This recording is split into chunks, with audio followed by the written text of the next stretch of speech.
ना अब next chapter के न्यूमेरिकल्स शुरू करेंगे। इलेक्ट्रोमैग्नेटिक इंडक्शन 12 वाला है, नोट्स दिए हैं इसके इलेक्ट्रोमैग्नेटिक इंडक्शन के। तो पहले फिर एकदम लाइन से शुरू करते हैं। क्वेश्चन नंबर 1 उसका first, a circular coil of number of turns दिए हैं 100 विद क्रॉस सेक्शन एरिया भी दिया है 1 metre square, kept with its plane perpendicular। इनका समझा देता है एक बार फिर से। मैग्नेटिक फील्ड है 1 टेस्ला। फ्लक्स का फॉर्मूला निकालना है। फ्लक्स का फॉर्मूला है B dot A, dot product है ना, एरिया वेक्टर है। और अगर n नंबर ऑफ टर्न्स रहे तो इसके साथ में अपने को लेना है n। So flux becomes NBA cos theta. अब अगर मैग्नेटिक फील्ड ये डायरेक्शन में है समझो, तो एरिया उसको, ये एरिया है समझो, ये उसको परपेंडिकुलर है, तो एरिया वेक्टर ये डायरेक्शन याद रखो। देखो एक सपोज ये एरिया है, ठीक है, ये area vector is always perpendicular to area, ठीक है। तो उन्होंने बोला है कि एरिया मैग्नेटिक फील्ड को परपेंडिकुलर है, ऐसे मतलब एरिया वेक्टर ये डायरेक्शन में आएगा, ये एरिया वेक्टर, ये magnetic field, so theta is 0। Perpendicular है तो 90 मत ले लेना। फिर से देखो क्या बोला है, a circular coil of 100 turns with cross section area A of 1 meter square is kept with its plane perpendicular। ये उसका प्लेन है, ये उसका प्लेन है, वो मैग्नेटिक फील्ड को परपेंडिकुलर है। मैग्नेटिक फील्ड ये डायरेक्शन में, उसका प्लेन परपेंडिकुलर है, तो ये प्लेन ऑफ द कॉइल हो गया। प्लेन ऑफ द कॉइल को परपेंडिकुलर एरिया वेक्टर ये डायरेक्शन में, ठीक है। तो B और A के बीच में का एंगल 0। तो वैल्यूज डालो और फाइनल आंसर निकालो। तो flux is equals to number of turns है 100 इनटू मैग्नेटिक फील्ड है 1 इनटू एरिया है 1 इनटू cos 0 इज 1। तो flux is equals to 100।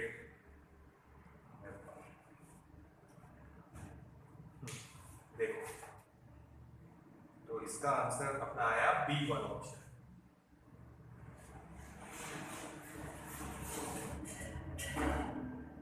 B1 option correct है, फर्स्ट वन, ठीक है।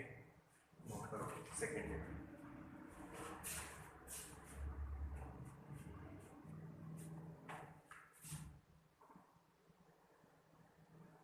ठीक है ना। तो एरिया वेक्टर के लिए फिर से ये एरिया है, एरिया यानी प्लेन जो है वो मैग्नेटिक फील्ड को परपेंडिकुलर है, तो एरिया वेक्टर ये डायरेक्शन में, ये वाला परपेंडिकुलर टू द प्लेन, ऐसे, ठीक है यार।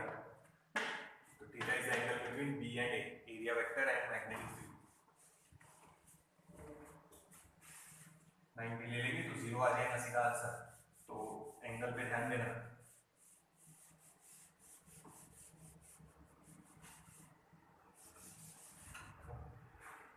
आगे चलते हैं सेकंड वाले में, क्वेश्चन नंबर 1 का second, fill in the blank, choose the correct option. Conductor rod length L दिया है, वेलोसिटी v दिया है, is moving with velocity v in a direction normal to uniform magnetic field, what will be the magnitude of induced EMF? Rod move हो रहा perpendicular in a magnetic field, ये अपन derive किया है, EMF induced will be BLV, perpendicular है ना, तो angle नहीं आएगा sin थीटा, सिर्फ BLV। एक्चुअल में BLV sin थीटा है, पर B नहीं लेना है, सॉरी sin थीटा नहीं लेना है, sin 90 इज परपेंडिकुलर बोला है, तो लिख सकते चाहे तो it is BLV sin theta, perpendicular बोला है, रॉड थीटा इज 90 डिग्री। ये B और L के बीच में देखना, तो ये हो गया BLV,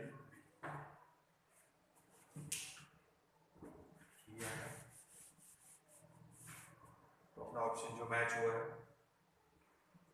वो है फर्स्ट वन। अच्छा, स्मॉल एल नहीं कैपिटल एल, कैपिटल एल कर लेते, और अपना बी वाला ऑप्शन मैच हो गया।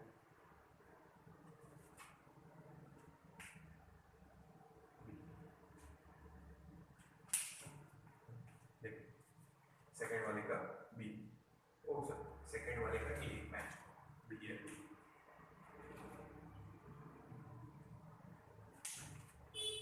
बी वाला 4 BLV स्क्वायर, तो याद रखो सेकेंड वाले का ए मैच हुआ, मैंने बी लिख दिया था, ए मैच हुआ, क्या answer b and b, a match हुआ। फर्स्ट वाले का था बी, सेकेंड वाले का ए। अब थर्ड वाला यही कर लेते। Two inductor coils, self induction दिया है L1 और L2, it is equals to 10 milli henry और 20 मिली हेनरी। बेटा एक बार है ना इलेक्ट्रोमैग्नेटिक इंडक्शन पूरा अच्छे से पढ़ना, फिर न्यूमेरिकल सॉल्व करो, क्योंकि अपन यहाँ फॉर्मूले डायरेक्ट ले रहे हैं। अब फॉर्मूले आप लोगों को याद होने चाहिए। इलेक्ट्रोमैग्नेटिक इंडक्शन इंपॉर्टेंट चैप्टर है, पूरा अच्छे से नोट्स भी दिए हैं, वीडियोस भी है, अच्छे से पढ़ना और फिर ये सॉल्व करना शुरू करना, ठीक है। Two inductor coils of inductance 10 and 20 millihenry are connected in series में कनेक्ट किया। What is the resultant inductance? Series का फॉर्मूला है, लिखा है ये भी L1 plus L2, it is 10 plus 20, it is 30 milli henry. तो यहाँ अपना ऑप्शन मैच होगा B1। फिर से बोलना, ये गलत लिख दिया था, ये वाला ऑप्शन, ये तो सही लिखा था, ये ऑप्शन गलत कर दिया। ए वाला मैच हुआ, थर्ड वाले में बी मैच हुआ। देख लो एक बार, फिर लेते फोर्थ वाला, नोट डाउन करो।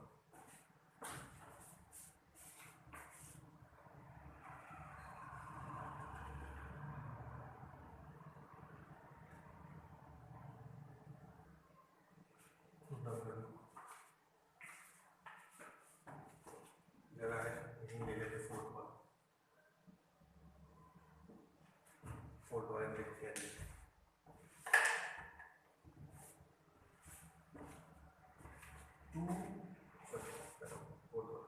current through a coil of self induction is 10 millihenry। self induction दिया है 10 millihenry, उसको कन्वर्ट कर लेते हैं, 10 into 10 raised to minus 3। Current change हो रहा 0 to 1 in 0.1 second. What is the induced EMF? देखो फिर से, तो यहाँ अपन पहले di/dt निकाल लेते हैं, मॉड भी रखेंगे, अगर माइनस साइन लेंगे तो मॉड की जरूरत नहीं पड़ेगी। दोनों भी बता देता मेथड, देख लो।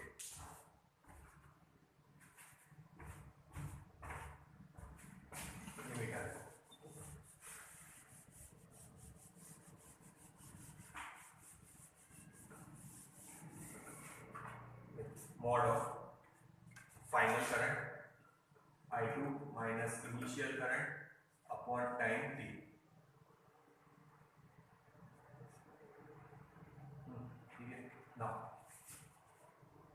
फाइनल करंट है 1 माइनस 0 मॉड में रखे, अपॉन टाइम कितना है 0.1, ठीक है, 0.1 सेकेंड है। तो ये 1 माइनस 0 1 मॉड में है, ध्यान रखो, निगेटिव पॉजिटिव कुछ भी रहा तो पॉजिटिव आएगा, परंतु तो फिलहाल पॉजिटिव है, तो आंसर आया 10 ampere per second. Self induction का फॉर्मूला याद होगा, तो L is equals to E upon di upon dt। L is equals to E di upon dt। So L is equals to E की value निकालना है, तो E is equals to L into di upon dt। Self induction में formula derive किया, self inductance दिया है 10 raised to minus 2, arrange कर लिया उसको, इनटू ये है 10, इट इज 0.1 वोल्ट।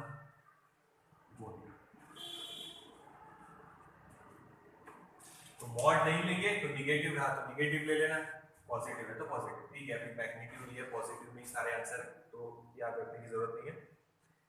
अब ऑप्शन मैच हुआ है ए, ये वाला ऑप्शन मैच हो गया 0.1 वोल्ट। देख लो, फिर फिफ्थ वाला ले, ये फोर्थ वाला हो गया, यहाँ से सॉल्व किया। ये सेल्फ इंडक्शन का फॉर्मूला है, डिराइव किया हुआ है। म्यूचुअल इंडक्शन में भी सेम था, बट उसमें अपन ने यहाँ सेकेंडरी कॉइल लिखा था और करंट चेंज हो रहा था प्राइमरी कॉइल में, ऐसा लिखा। यहाँ एक ही कॉइल है। फिर से बोलो बेटा, एक बार पूरा चैप्टर अच्छे से देखना और फिर न्यूमेरिकल सॉल्व करना। नोट डाउन करो, फिर फिफ्थ मिटा रहे इसको,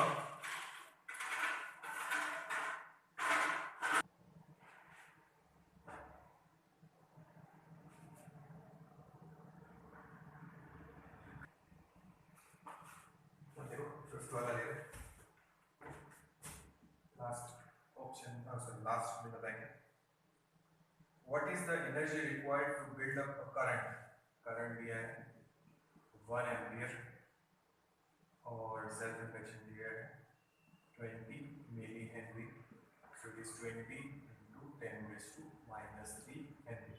एनर्जी का फॉर्मूला हम लोगों ने डिराइव किया है, it is half L I square, it is half into L, ये 20 into 10⁻³ इंटू करंट 1 स्क्वायर, तो ये तो गया, यानी बचेगा 10 into 2 के साथ कैंसिल, इसको 20 बचे 10, ये 10⁻³ ऑप्शन कैसे दिया है, मिली जूल में भी है, तो ये आएगा 10 into 10⁻³ जूल या 10 मिली जूल।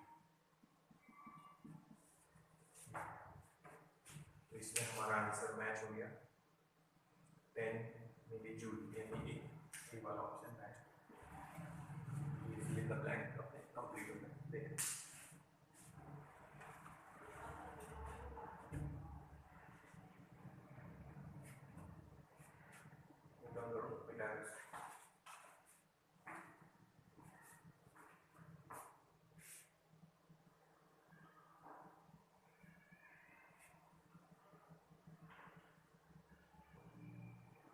नेक्स्ट देखो, अब हम ले रहे हैं आगे क्वेश्चन नंबर 2। क्वेश्चन नंबर 2 में बहुत सारे प्रॉब्लम्स हुए हैं, मतलब टेक्स्ट बुक में है थ्योरी। क्वेश्चन नंबर 2 का हम लोग ले रहे हैं 4th वाला, उसमें सुनना क्या लिखा है, if a copper disc swings between the poles of a magnet, the perpendicular if the copper disc swings between the poles of a magnet, the pendulum comes to rest very quickly, जल्दी आ जाएगा। यानी आप अगर एक pendulum ले, disc है ये, और इसको ऑसिलेट कराएं तो इसको मान लो 10 सेकेंड्स लग रहे हैं, अभी मैग्नेटिक फील्ड नहीं है, पर अब हम मैग्नेटिक फील्ड में ऑसिलेट करेंगे उसी को, ये अब डिस्क मैग्नेटिक फील्ड में ऑसिलेट होने वाली है, मैग्नेटिक फील्ड से बाहर जाएंगे, फिर मैग्नेटिक फील्ड में अंदर आएंगी, मूव हो रही। तो पहले जो था पेंडुलम या डिस्क लगाए थे, ये डिस्क है समझो कॉपर की, वो ऑसिलेट हो रही थी, टाइम पीरियड ज्यादा लग रहा, पर यहाँ टाइम पीरियड कम लगेगा, 5 सेकेंड या 4 सेकेंड जो भी लगेगा वो कम लगेगा। क्यों कम लगेगा वो उन्होंने पूछा है, ठीक है।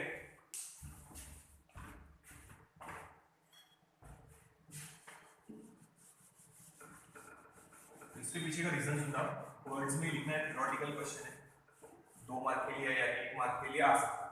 क्वेश्चन फिर से सुनना, if a copper disc swings between the poles of a magnet, the pendulum comes to rest very quickly, explain with the reason what happens to the mechanical energy of the pendulum। Mechanical energy का क्या हो वो भी बताना है।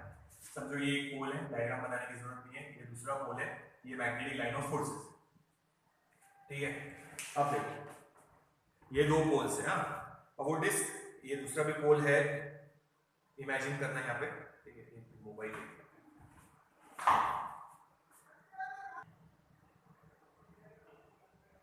अब देखो suppose ये वो कॉपर की डिस्क है, ठीक है ना, ये एक पोल, ये दूसरा पोल, ये 2 पोल्स है, बीच में मैग्नेटिक फील्ड है, तो ये ऑसिलेट होते समय ऐसे ऑसिलेट हो आगे पीछे, तो ये जब फील्ड के अंदर आ रही तो मैग्नेटिक फील्ड क्या हो रही है, इंक्रीज, अब जब दूर जाएंगे तो मैग्नेटिक फील्ड डिक्रीज, फिर मैग्नेटिक फील्ड इंक्रीज, फिर मैग्नेटिक फील्ड डिक्रीज, फिर इंक्रीज, फिर डिक्रीज, यानी मैग्नेटिक फील्ड चेंज हो रही,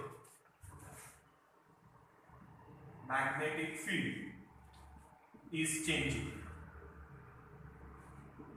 तो अगर मैग्नेटिक फील्ड चेंजिंग है उस कॉपर प्लेट के लिए, तो उसमें क्या जनरेट होगा, याद है ना, eddy current, circular current develop होगा, फ्री इलेक्ट्रॉन सर्कुलर मोशन में आ जाएंगे उस डिस्क में। अब जो एडी करंट प्रोड्यूस हुआ है वो कॉस को अपोज करेगा, क्योंकि अपने पास फॉर्मूला है E = -dφ/dt, changing magnetic field EMF induce करेगा या करंट इंड्यूस करेगा, बट दैट इंड्यूस ईएमएफ और current oppose the rate of change of magnetic flux, जो उसको प्रोड्यूस कर रहा, तो मोशन उसको प्रोड्यूस कर रहा, तो वो मोशन को अपोज करेगा, इसीलिए पेंडुलम जल्दी रुक जाएगा। फिर से समझो, ये एक मैग्नेट, ये दूसरा मैग्नेट, इनके बीच में वो डिस्क ऑसिलेट होने वाली है, तो है दूसरा मैग्नेट यहाँ पे, ये डिस्क पहले आई यहाँ पे, मैग्नेटिक फील्ड इंक्रीज हुई, फिर दूर गई, मैग्नेटिक फील्ड डिक्रीज हुई, फिर मैग्नेटिक फील्ड इंक्रीज, फिर मैग्नेटिक फील्ड डिक्रीज। जैसे जैसे ये ऑसिलेट होंगी मैग्नेटिक फील्ड क्या हो रही, चेंज। चेंजिंग मैग्नेटिक फील्ड की वजह से क्या प्रोड्यूस होगा, एडी करंट। तो याद रखना, लिखना कैसे वर्ड्स में, when the disk is moving या disk is oscillating in the magnetic field, the magnetic field is changing, या तो इंक्रीज हो रही है या डिक्रीज हो रही है, ठीक है। Due to that changing magnetic field eddy current is produced, that eddy current will oppose the cause that is the motion, ठीक है। ये हो गया फर्स्ट पैराग्राफ। उसके बाद उन्होंने क्वेश्चन पूछा है what happens to the mechanical energy। तो ये जो मैकेनिकल एनर्जी है ऑसिलेशन की, वो कन्वर्ट हो जाएंगी हीट में। अपन ने देखा है एडी करंट का एप्लीकेशन, एडी करंट की वजह से हीट जनरेट होती, इंडक्शन फर्नेस बताया था, तो वहां हीट जनरेट होगी। तो मैकेनिकल एनर्जी काय में कन्वर्ट हो गई, हीट में। दिस थोड़ी सी वार्म हो जाएगी, दिस थोड़ी सी क्या हो जाएगी, वार्म, गर्म हो जाएंगी थोड़ी सी। तो फिर से याद रखो, when disc is oscillating in the magnetic field between two poles, magnetic field is changing, due to that changing magnetic field eddy current is produced, this eddy current will oppose the cause, यानी motion को oppose करेंगे, इसलिए वो pendulum चलने रुक जाएगा। फिर second में पूछा है कि वो मैकेनिकल एनर्जी का क्या हुआ, तो वो मैकेनिकल एनर्जी कन्वर्ट हो गई हीट में। the disk will somewhat become warmer as compared to initial temperature। तो ये लिखना है तुम लोगों को वर्ड्स।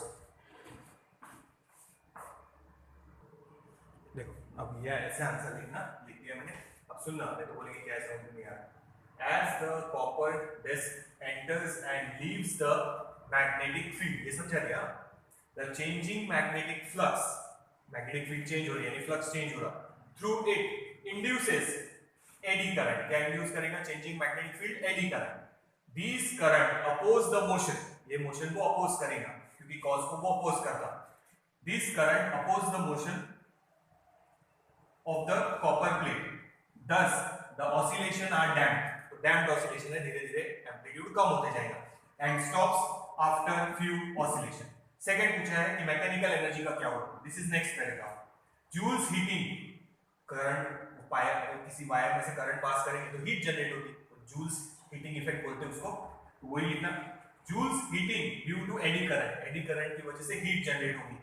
वार्म्स द डिस्क, यानी वार्म कर देगा थोड़ा सा, थोड़ी डिस्क गर्म हो जाएगी। thus mechanical energy is converted to heat, ठीक है। वापस एक बार पढ़ लेते हैं देखो, as the copper disk enters and leaves the magnetic field, the changing magnetic flux through it induces eddy current, induces eddy current, ठीक है। These current oppose the motion, ये मोशन को अपोज करेगा, वापस पढ़िए, these current oppose the motion of the copper plate, ये motion को oppose करेगा, thus the oscillation are damped and stops after few oscillation, damp होगा और ऑसिलेशन रुक जाएंगे। Second, Joule's heating due to eddy current, eddy current की वजह से हीट जनरेट होगी, warms the disc, thus mechanical energy is converted to heat.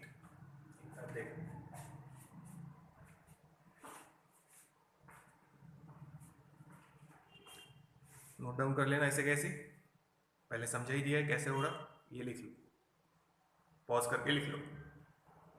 तो ये आप लोगों ने ऐसे कैसे लिख लेना है।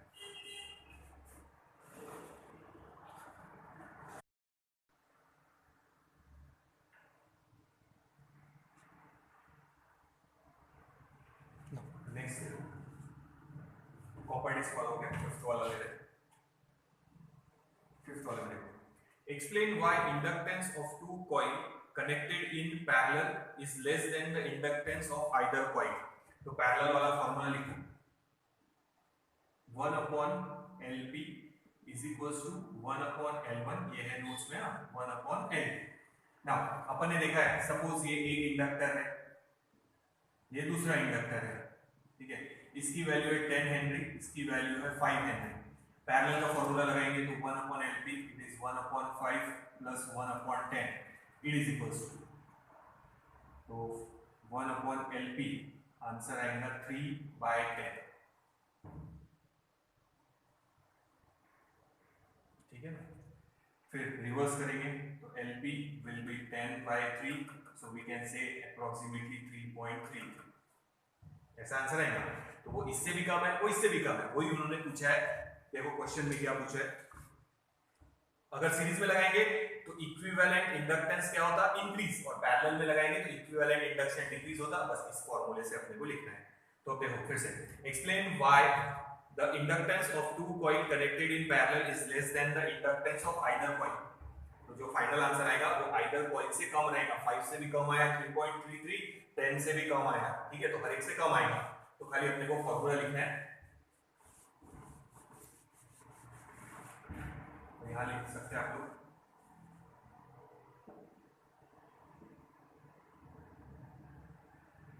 Equivalent inductance in parallel is given by equivalent inductance of two coils in parallel, of two coils in parallel is given by ये, ठीक है। तो क्रॉस मल्टीप्लाई करके आंसर लिख लेंगे, 1/LP is equals to L1 plus L2 upon L1 into L2, और we can say LP is equals to L1 into L2 upon L1 plus L2, बस ये लिखना है। और फिर लिखना लास्ट लाइन 10, जो क्वेश्चन में पूछा है, thus the inductance of two coil connected in parallel is less than the inductance of either coil। तो यार वर्ड्स में लिखने के बाद ऐसा लिख लेना, LP is less than L1, LP is less than, ये डाल देना। तो ये जो आंसर निकलेगा वो L1 L2 दोनों से कम ही निकलेगा, जैसे अपन ने वहां नंबर्स में बताया। तो नंबर्स में लिखने की जरूरत नहीं है। तो पहले लिखने में ना, equivalent inductance of two coil in parallel is given by, ये फार्मूला अरेंज कर लिया। फिर वर्ड्स में लिखना, thus the inductance of two coil connected in parallel is less than the inductance of either coil according to equation 1, ये लो। फिर लिखना LP is less than L1, LP is less than L2, बस कर इतना explanation लिखना है। 1 mark के लिए, 2 मार्क के लिए फॉर्मूला लिख लिए, जैसे नंबर्स में समझा दिया। एक 10 था, एक 5 था हेनरी, बट आंसर जो आया वो 3.33 हेनरी आया, मतलब 5 से भी कम था, 10 से भी कम था। इसी फॉर्मूले से सॉल्व किया था, वही फॉर्मूला यहां तक अरेंज करके लिखना है। thus we can say that equivalent inductance of two coil is less than either of the coil, LP is less than L1, LP is less than L2। देखिए फिर आगे चलते हैं।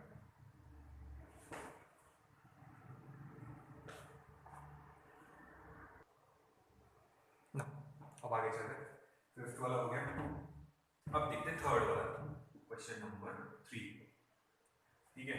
क्वेश्चन पढ़ लो, उसमें क्या दिया है देखो। In a Faraday's disk dynamo, Faraday disk कैसी रहती है याद रखो, एक डिस्क ऐसी और बीच में है रॉड, यहां पे ये ऐसा रॉड जिसके राउंड को रोटेट हो रही है डिस्क, इस रॉड के राउंड रोटेट हो, ठीक है। और यहां रखा है समझो मैग्नेट हमने, और यहां रखा है मैग्नेट। तो ये मैग्नेट का समझो नॉर्थ है और इधर मैग्नेट का साउथ, बाकी भी है मैग्नेट का पार्ट, वो नहीं दिखा है पर ये दिखाया आपने। अब ये डिस्क मैग्नेटिक फील्ड में क्या होंगी, यहाँ पे रोटेट, तो एक ब्रश यहाँ पे लगाएंगे और एक ब्रश यहाँ पे लगाएंगे, और यहाँ से अपने को इन दो पॉइंट के बीच में क्या मिलेगा, EMF। तो ऐसा रहता है फैराडेज डिस्क। तो डिस्क रोटेट हो रही, तो डिस्क अगर मैग्नेटिक फील्ड में यहाँ है रोटेट हो रही, तो उसके लिए मैग्नेटिक फील्ड क्या हो रही, चेंज, क्योंकि जो एरिया घूम रहा उसकी वजह से। बस इतना याद रखना है। तो ये डायग्राम बनाने की जरूरत नहीं, तो समझा है। तो ये दो मैग्नेट है, ये डिस्क वहां पे रोटेट होंगी, एक ब्रश यहाँ लगा देंगे, एक ब्रश यहाँ। तो इस पॉइंट यानी एक्सेल और इस रिम के बीच में जो मैग्नेटिक फील्ड डेवलप होंगी वो, इसकी जगह चक्के का भी आ सकता है, साइकिल का भी। डिस्क सॉलिड रहती है, यहाँ पे ऐसे स्पोक्स रहते हैं। तो डिस्क का भी फॉर्मूला देखना वही आएगा। ये इसको रॉड की तरह इमेजिन करो, रॉड रोटेट हो रहा मैग्नेटिक फील्ड में। इसका फॉर्मूला हम लोगों ने निकाला है, EMF induce it is equal to half B L square omega. तो किसी ने बोला अगर आपका साइकिल घूम रही मैग्नेटिक फील्ड में तो उस स्पोक यानी ये एक्सेल ये वाला रॉड ये वाला और रिम के बीच में कितना मैग्नेटिक फील्ड डेवलप हो रहा, तो ये रॉड वाला फॉर्मूला यूज करना है। डिस्क में भी वही आंसर आएगा, अभी सॉल्व करेंगे वो अपन। हाफ bl स्क्वायर ओमेगा ये हमने डिराइव किया। अच्छा, एक स्पोक के अक्रॉस जितना रहेगा दूसरे तीसरे चौथे सभी स्पोक के अक्रॉस उतना ही रहेगा, because both the points are common. ये कॉमन यानी सभी स्पोक पैरेलल में है, याद रखना। तो एक स्पोक के अक्रॉस अगर वोल्टेज समझो इसको सॉल्व करने के बाद 10 वोल्ट आया, तो किसी ने पूछा सारे स्पोक के अक्रॉस कितना रहेगा, 10 वोल्ट ही रहेगा, क्योंकि सारे स्पोक और पैरेलल में ही है। तो ये स्पोक यहाँ पे रोटेट हो रहा है, ऐसे समझो मैग्नेटिक फील्ड में रोटेट हो रहा है। तो रॉड रोटेट हो रहा है, ऐसा इमेजिन करो। रॉड का फॉर्मूला हम लोग डिराइव कर चुके हैं, half B L square omega. एक स्पोक के अक्रॉस जितना है सभी स्पोक के अक्रॉस यानी उस एक्सेल और उस रिंग के बीच में उतना ही वोल्टेज रहेगा। तो डिस्क की जगह साइकिल व्हील का भी आ सकता, न्यूमेरिकल में डिराइव करने के लिए नहीं आएगा क्योंकि रॉड का हम लोग पहले ही डिराइव कर चुके हैं। तो रॉड का ही फॉर्मूला लगेगा, यहाँ पे भी ध्यान रखो। तो ये रॉड है समझो, ये एक्सेल है और यानी रॉड है जिसके राउंड साइकिल का व्हील घूम रहा, और ये रिम है। इन दोनों के बीच में वोल्टेज ये वाला फॉर्मूला यूज करना, half B L square omega. गोल घूम रहे, एक स्पोक के अक्रॉस निकल गया। किसी ने पूछा 10 स्पोक है, 10 स्पोक के अक्रॉस भी सेम रहेगा, समझो आंसर आया 10 वोल्ट, तो यहाँ पे भी 10 वोल्ट ही रहेगा। अगर यहाँ 8 वोल्ट आया तो यहाँ पे भी 80 वोल्ट रहेगा, because all the spokes are connected in parallel. Common point है ये और ये, यहाँ पे भी कॉमन ये और ये, रिम तो कनेक्टेड ही है। तो डिस्क का भी फॉर्मूला वही आएगा, पर डिस्क में लेंथ की जगह रेडियस आएगा, बस इतना फर्क है, उतना चेंज है, कोई खास बात नहीं है। तो यहाँ पे भी ईएमएफ जनरेट हो सकता है, यहाँ पे भी हो सकता है। तो याद रखना एक स्पोक के अक्रॉस जितना है, 10 स्पोक भी रहे, 15 भी रहे, 20 भी रहे, तो हर एक के अक्रॉस उतना ही वोल्टेज रहेगा। तो एक स्पोक का रॉड वाले फॉर्मूले से आंसर निकाल लेना, फिर जितने स्पोक है उनके अक्रॉस भी उतना ही रहेगा, क्योंकि all the spokes are connected in parallel, ये याद रखो। अब पहले आप डिस्क का सॉल्व कर लेते हैं। चलो, in a Faraday's disk dynamo electricity generate हो रही है। A metal disc of radius r, r is the radius, ठीक है, r is the radius, angular velocity दिया है ओमेगा,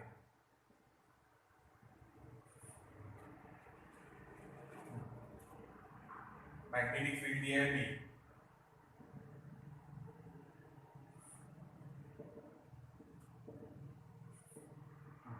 मैग्नेटिक फील्ड हो गई। अब determine the EMF induce. EMF का फॉर्मूला लिखेंगे, E is equals to d phi by dt, but अपने को पता है phi का फॉर्मूला है b into a।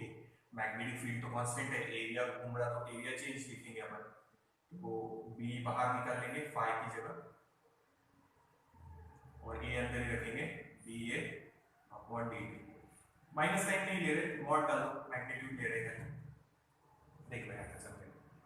Now E is equals to B, एक रोटेशन में एरिया कितना कवर होगा, पाई आर स्क्वायर, ये रेडियस r है तो पाई आर स्क्वायर, और टाइम लगेगा उसको लिखेंगे t। तो आप लोग चाहे तो यहाँ लिख सकते हैं ऐसा, BA upon dt is equals to area एक रोटेशन में पाई आर स्क्वायर, और टाइम पीरियड लगेगा उसको लिखते t। Now E is equals to B pi r square into 1 upon t की जगह लिखेंगे f फ्रीक्वेंसी। अब ओमेगा का फॉर्मूला डाल देते हैं, 2 pi f, so implies frequency is equals to omega upon 2 pi. ये वैल्यू सब्स्टिट्यूट करो, so EMF E is equals to B into pi r square, f की जगह ओमेगा अपॉन 2 पाई, तो एक pi cancel, so E is equals to half B r square omega. जैसे text notes में पूछा है, टेक्स्ट बुक में पूछा है, वैसा अरेंज कर लो, half B omega r square, तो वैसे भी लिख सकते हैं, half B omega r square, या ये लिखो या ये लिखो, देखो वैसे ही आ गया, half B omega r square.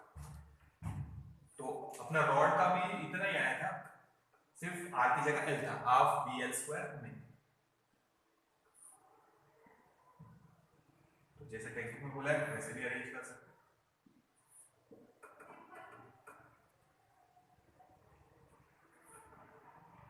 ठीक है, तो डायग्राम निकालने की जरूरत नहीं, डायग्राम तो मैंने समझाने के लिए बता दिया तुम लोगों को, पर ऐसा ही रहता हो।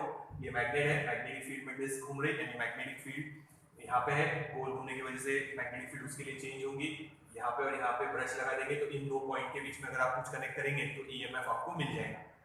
तो ये फॉर्मूला देखो, डिराइव कर लिया। क्वेश्चन नंबर 3 कंप्लीट हो गया। क्वेश्चन नंबर 3 के बाद से अब न्यूमेरिकल्स चालू हो गए, सब आगे सब न्यूमेरिकल्स ही देख लो एक बार यहाँ पे। तो याद रखो, स्पोक का जो बताया वो याद रखना, वो इंपॉर्टेंट क्वेश्चन है, टेक्स्ट बुक में उसका नहीं है, पर याद रखना कि अगर एक स्पोक साइकिल में गोल घूम रहा तो रॉड का फॉर्मूला लगाना एक स्पोक के लिए, half B L square omega, half B L square omega, जो अपन ने रॉड का डिराइव किया है पहले, half B L square omega. फिर किसी ने पूछा एक स्पोक के अक्रॉस निकालो, तो एक स्पोक के अक्रॉस उसका फॉर्मूला मिल गया। उन्होंने बोला 10 स्पोक्स है या 20 स्पोक्स है, उनके अक्रॉस निकालो, तो हर एक के अक्रॉस सेम ही वोल्टेज रहेगा। याद रखो, all the spokes are connected in parallel, ध्यान रखना। तो पैरेलल में वोल्टेज क्या रहता, सेम। तो एक स्पोक का आंसर उस फॉर्मूले से निकाल लेना, 10 स्पोक के लिए सेम आंसर लिखना direct. Voltage across 10 spoke is also same because all the spokes are connected in parallel. पुराने सिलेबस में था वो, और एग्जाम में भी आया है बोर्ड की, याद रखना। नोट डाउन करो।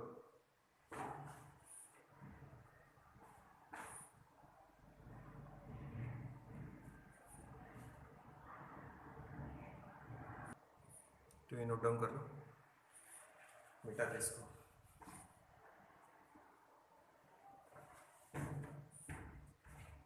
पावर बराबर लिखना स्क्वायर,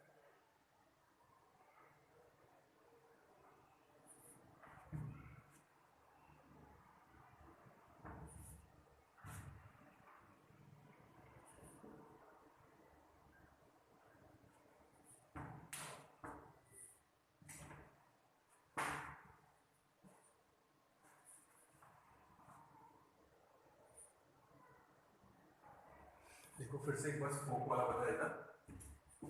अगर ऐसा दिया है एग्जाम्पल, सपोज कि साइकिल व्हील है, ये उसका एक्सेल है और ये रिम बोलते हैं इसको, लेंथ दे देंगे जो भी इसकी रॉड की देना है या स्पोक की देना है, मैग्नेटिक फील्ड में दे देंगे, मैग्नेटिक फील्ड की वैल्यू दे देंगे, और फ्रीक्वेंसी दे देंगे या टाइम पीरियड दे देंगे, तो एंगुलर वेलोसिटी निकल जाएगी। ईएमएफ निकालना है, formula half B L square omega, rod का फॉर्मूला हम लोगों ने लिया है। तो एक स्पोक के अक्रॉस कितना वोल्टेज है, यानी इस एक्सेल और इस रिम के बीच में कितना वोल्टेज है वो निकल जाएगा इस फॉर्मूले से ना। सपोज ये आया 8 वोल्ट, पहला क्वेश्चन हो गया, ये फॉर्मूला सॉल्व करके हम लोगों ने निकाल लिया। ओमेगा का फॉर्मूला कुछ भी लगा सकते हैं, या तो 2 पाई एन या 2 पाई अपॉन टी, या कभी कभी ये भी काम आ सकता v is equals to r omega. ठीक है, एक स्पोक का निकल गया। फिर उन्होंने बोला भाई एक स्पोक नहीं है, 20 स्पोक है ऐसे, तो अपने को लगेगा यार 20 है तो ज्यादा वोल्टेज हो जाएगा, नहीं। तो एक स्पोक के अक्रॉस जितना है, 20 स्पोक के अक्रॉस भी उतना ही रहेगा, 8 वोल्ट ही। क्यों? क्योंकि सभी स्पोक उन्हीं दो कॉमन पॉइंट के बीच में है, एक्सेल और रिम, एक्सेल और रिम, एक्सेल और रिम। रिम तो एक ही है connection, axle rim, axle rim, axle rim. तो एक वोल्ट, एक स्पोक के अक्रॉस जितना वोल्टेज है, 10 स्पोक, 20 स्पोक, कितने भी स्पोक रहे उनके अक्रॉस भी उतना ही वोल्टेज रहेगा। स्पोक जोड़ते जाओ, जगह कम होती जाएंगी यानी बन जाएंगे डिस्क। डिस्क का भी यही फॉर्मूला भी हम लोगों ने डिराइव किया है, half B r square omega, वहां लेंथ की जगह रेडियस कर दिया था, बस उतना ही फर्क था। तो ये याद रखना, ठीक है। स्पोक का एग्जांपल बेटा एक बार आया हुआ है, इसमें दिया नहीं है पर बोर्ड के एग्जाम में एक बार आया है। तो पहले उन्होंने एक स्पोक के अक्रॉस निकालने के लिए बोला था, फिर बोला 10 स्पोक्स है तो 10 स्पोक के अक्रॉस कितना रहेगा। तो याद रखना, एक स्पोक के अक्रॉस जितना वोल्टेज है, 10 स्पोक के अक्रॉस भी उतना ही वोल्टेज रहेगा। सॉल्व करने की जरूरत नहीं है, डायरेक्ट लिखना all the spokes are connected in parallel, hence या बिटवीन टू कॉमन पॉइंट्स, यानी पैरेलल में है, thus voltage is same, voltage is same.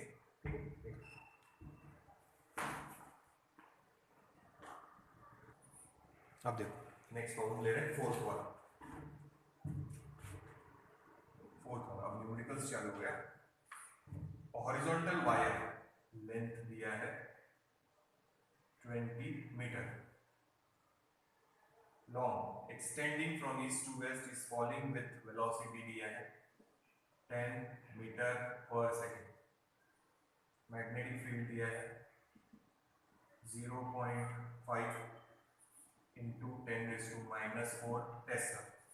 उसमें ईएमएफ कितने इंड्यूस होगा वो पूछा है, what will be the value of EMF induce. अब देखो ये सपोज वायर है, ये नीचे गिर रही मतलब एक रॉड स्ट्रेट लाइन में मूव हो रहा, तो रॉड अगर स्ट्रेट लाइन में मूव हो रहा तो उसमें जो ईएमएफ इंड्यूस हो रहा उसका फॉर्मूला हम लोगों ने डिराइव किया है BLV। तो वही फॉर्मूला यूज करेंगे यहाँ पे, E = BLV। Magnetic field is 0.5 into 10⁻⁴ into length is 20 into velocity is 10।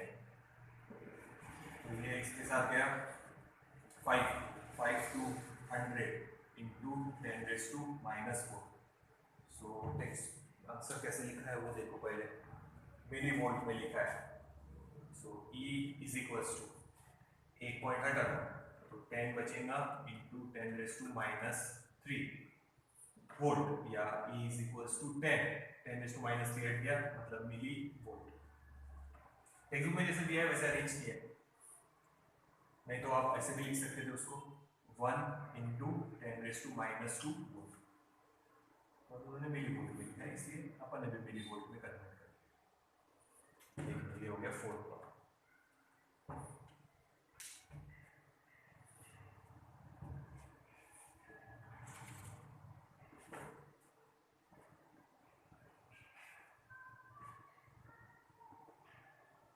Note down कर लो इसको।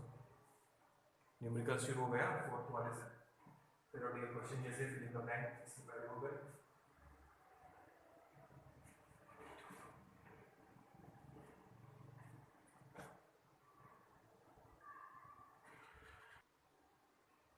नेक्स्ट देखो हम क्लियर है फिफ्थ वाला। A metal disc is made to spin 20 revolution per second, frequency दिया है 20 revolution per second, passing through its center and normal to its plane, radius दिया है 0.30 सेंटीमीटर है, 0.3 मीटर में कन्वर्ट कर दिया। स्पिन यूनिफॉर्म मैग्नेटिक फील्ड दिया है 0.2 टेस्ला। फर्स्ट निकालना है area swept out per second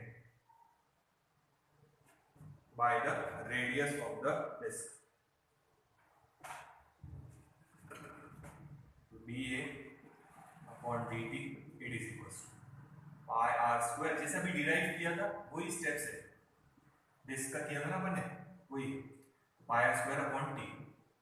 सो pi r square फ्रीक्वेंसी दिया है इसीलिए कर रहे हैं f 3.14 into r square 0.09 into f20. So A will be 3.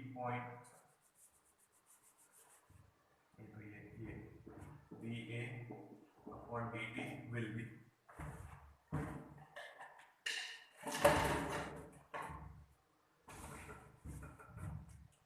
dt will be ये 9 to 18, एक 0 तो है 3.142 लिख सकते हैं या 3.14 ही रहने दें इंटू 1.8। लॉग से करो देखो कितना आता आंसर।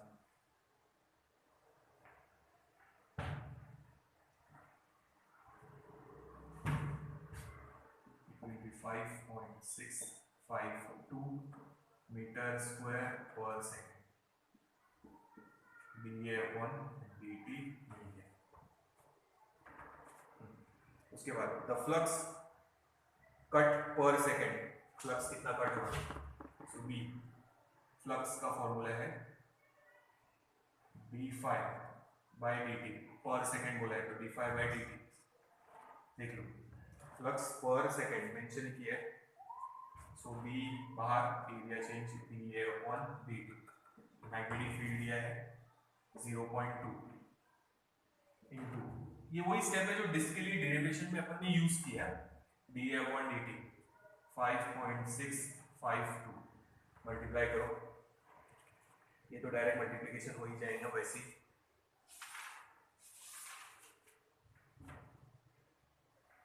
ठीक है, 2 2 4 5 2 10 13 11 तो 1.1304 d5 बाय dt, तो ये निकल गया b1 वेपर पर सेकंड, यूनिट देख लेना खाली टेक्स्ट बुक में जो दिया है उससे। हाँ, नाउ सी क्या बोलते हैं देखो,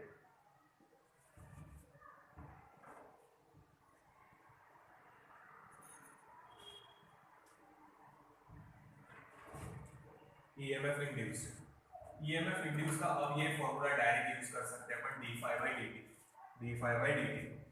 सो निकल ही चुका है ना d5 by dt, so it is 1.1304 volt,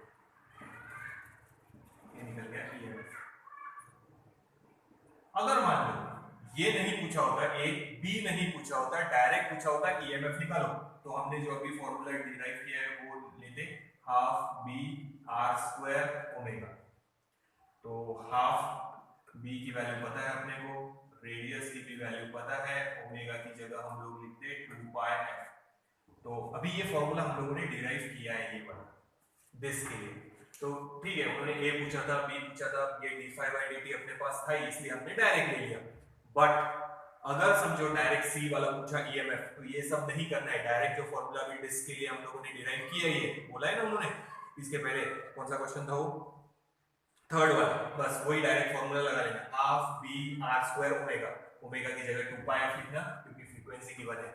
आप लोगों को अगर डायरेक्ट सी वाला पूछा, पूरा क्वेश्चन वही है, सिर्फ बोला है EMF निकालो, तो ये डायरेक्ट फॉर्मूला यूज करना है, डायरेक्ट ये फॉर्मूला यूज कर सकते। थर्ड वाले क्वेश्चन में हमने यही डिराइव किया है जो फैराडे डिस्क डायनामो का क्वेश्चन था, तो उसमें यही हमने यूज किया। तो आप अगर सी वाला पूछा है डायरेक्ट EMF, यानी ये गिवन हो गया, डायरेक्ट EMF निकालने के लिए बोला, तो आप लोग ये भी फॉर्मूला यूज करेंगे तो चल जाएगा, पर अभी अपने को ये भी निकालना था, ये भी निकालना था, d5 by dt निकल ही चुका है, तो डायरेक्ट लिख लो, कोई फर्क पड़ेगा नहीं। बट अगर सी वाला डायरेक्ट पूछा है कि EMF ही निकालो, ये गिवन है, तो डायरेक्ट ये फॉर्मूला आप लोग यूज कर सकते हैं थर्ड वाले के लिए, उससे भी वही आंसर आएगा। तो अभी नहीं करना है, पर सिर्फ बता रहा, सिर्फ डिस्क का क्वेश्चन आया, ये गिवन दे दिया और बोला EMF निकालो, ये और ये पूछा ही नहीं है, तो ये डायरेक्ट फॉर्मूला आप लोग यूज कर सकते हैं। देखो नोट कर लो,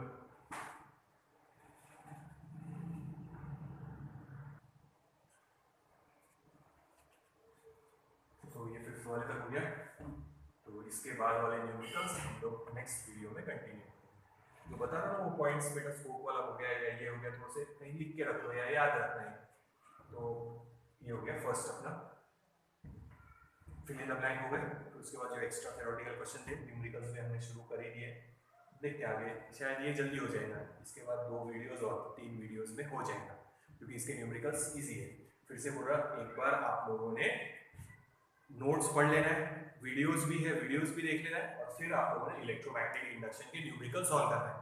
फिर से बोल रहा, एक बार जो मैं पढ़ा रहा, ये मैंने लिख दिया समझो यहाँ तक, तो आप लोगों ने एक बार देख लिया, वीडियो पॉज करो, खुद गिवन लिखो, खुद सॉल्व करो, देखो ये आंसर तक आप लोग पहुंचते क्या, अगर हाँ तो फिर बहुत ही अच्छा है, यानी आप खुद लिख के देखो एक बार, अगर आप वैसे के वैसे कॉपी कर लेंगे तो फिर मतलब नहीं है, और साथ साथ में देखते जाओ, कलेक्ट मत करो, हाँ जान दो बाद में देखेंगे, फिर वो कलेक्शन होते जाता, फिर 4-5 चैप्टर हो जाते, फिर कोई देखना नहीं होता, तो ये ध्यान रखो, साथ साथ में करते जाओ, ठीक है। इसके बाद आगे वाले नेक्स्ट वीडियो में हम लोग कंटिन्यू करेंगे,